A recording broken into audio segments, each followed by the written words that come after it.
बिहार में 55 दिन से हड़ताल पर बैठे आरओ और सीओ आखिरकार अपने काम पर वापस लौटने वाले हैं। यानी अब तक आपको दाखिल खारिज या फिर ज़मीन से जुड़े दूसरे मामले के निपटारे में जो परेशानी हो रही थी वो अब कम हो जाएगी। नमस्कार, मेरा नाम है जूली। आप देख रहे हैं न्यूज़ 18 का डिजिटल प्लेटफॉर्म। बिहार में करीब 55 दिन से चल रही आरओ यानी कि राजस्व अधिकारी और सीओ यानी कि अंचल अधिकारी की सामूहिक हड़ताल आखिरकार अब खत्म हो गई है। राजस्व एवं भूमि सुधार विभाग के प्रधान सचिव जय सिंह के साथ हुई वार्ता के बाद दोनों संघों के प्रतिनिधियों ने हड़ताल खत्म करने का ऐलान किया है। बता दें कि बिहार में राजस्व अधिकारी 9 मार्च से हड़ताल पर थे। इनके हड़ताल के 3 मुख्य कारण थे। नया पद, एसडीआरओ का विरोध। अधिकारियों का मानना था कि एसडीआरओ का पद बनने से उनके कार्यक्षेत्र और पदोन्नति यानी कि प्रमोशन पर असर पड़ेगा। इसके अलावा वो डीएसएलआर के पद पर केवल राजस्व सेवा के अधिकारियों की ही नियुक्ति करने की मांग कर रहे थे और साथ ही साथ दफ्तरों में बुनियादी सुविधाएं और ग्रेड पे में वृद्धि और गृह जिले में तबादले जैसी मांगों को लेकर 55 दिन से इनकी हड़ताल चल रही थी।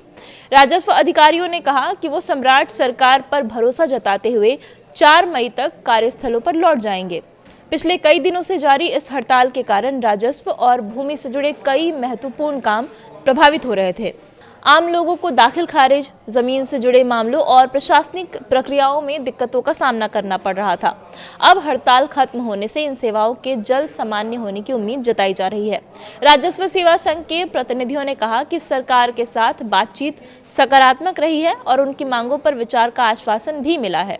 इसी भरोसे के आधार पर उन्होंने काम पर लौटने का फैसला लिया है। 2.5 महीने से हड़ताल और निलंबन के चलते अंचलों में जमीन संबंधी काम पूरी तरीके से ठप हो गए थे।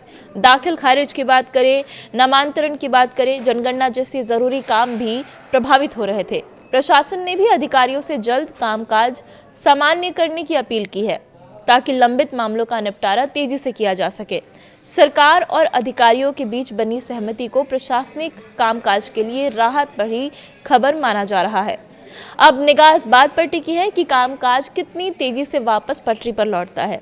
हड़ताल के दौरान राजस्व एवं भूमि सुधार विभाग ने कई कड़ी कार्रवाई भी की थी और कई अधिकारियों को निलंबित भी कर दिया था और वेतन रोकने की चेतावनी भी दी गई थी।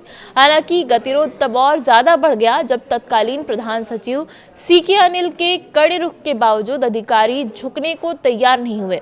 आखिर में सरकार ने प्रशासनिक फेरबदल करते हुए सीके अनिल का तबादला कर दिया, जिसे सुलह की दिशा में एक महत्वपूर्ण कदम माना जा रहा है। वहीं सीके अनिल के ट्रांसफर के बाद उनकी जगह 2007 बैच के आईएएस अधिकारी जय सिंह को तत्काल प्रभाव से राजस्व एवं भूमि सुधार विभाग का संपूर्ण प्रभार सौंप दिया गया है। जय सिंह पहले से राजस्व भूमि सुधार विभाग के सचिव के साथ साथ वित्त विभाग के भी सचिव यानी कि संसाधन के अतिरिक्त प्रभार में हैं। अधिकारियों की हड़ताल आगामी जनगणना 2027 के लिए भी बड़ी चुनौती बन गई थी। बिहार में जनगणना का जिम्मा राजस्व एवं भूमि सुधार विभाग के पास ही है और 2 मई से प्रगणकों द्वारा घर घर जाकर मकानों की गणना का काम शुरू होना है।